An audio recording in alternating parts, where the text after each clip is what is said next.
શુભ સવાર મિતેશભાઈ. બસ મજા મજા. બસ આ તમે જ્યાં લઈને આવ્યા છો ત્યાં આવ્યા છે ખેડૂત પાસે.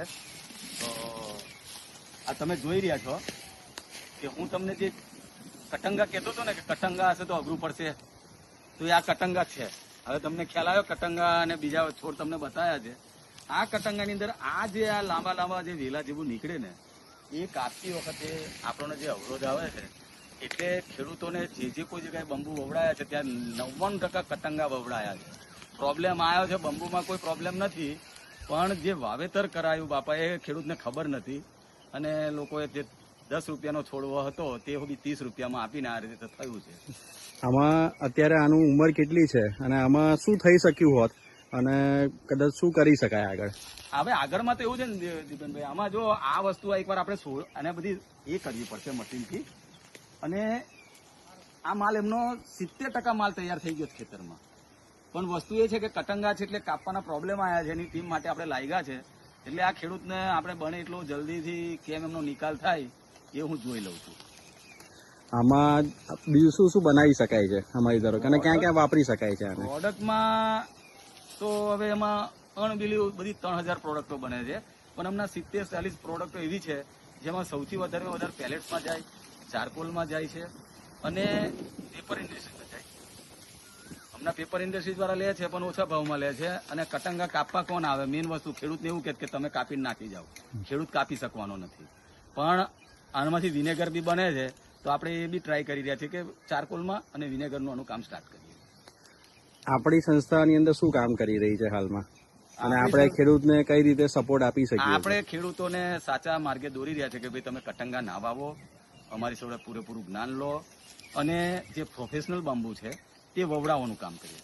વવડાવવાની જોડે જોડે અમે માર્કેટ જે બાંબુમાંથી જે રિલેટેડ પ્રોડક્ટો છે એનું બી અમે ખેડૂતોને બતાવીને જ્ઞાન આપી રહ્યા કે જો અમે આ પ્રોડક્ટ બનાવી રહ્યા છે અને એનું રિપીટ ઓર્ડર છે. અમે બાંબુમાંથી શેમ્પૂથી માંડીને સેનેટરી નેપકિન બી બનાવવા મળ્યા છે હમણાં.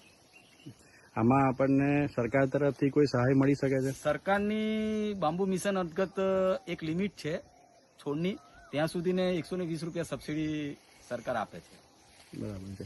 અને આમ જોવા જઈએ તો ખેડૂતની દ્રષ્ટિએ નોર્મલ પાક કરે અને ખેડૂતની દ્રષ્ટિએ એક જ વસ્તુ કહીશ, ખેડૂત મિત્રોને એટલો જ કહીશ કે બાંબુની ખેતી તમારી આજીવન એક ખેતરમાં છેડે પારે તમે 500 છોડ વાવો તો તમને આજીવન એમાંથી ઇન્કમ મળશે. અને એ ઇન્કમ એવી મળશે કે તમને જ્યારે રૂપિયા જરૂર હોય ત્યારે 10 દંડા કાપો અને રૂપિયા લો.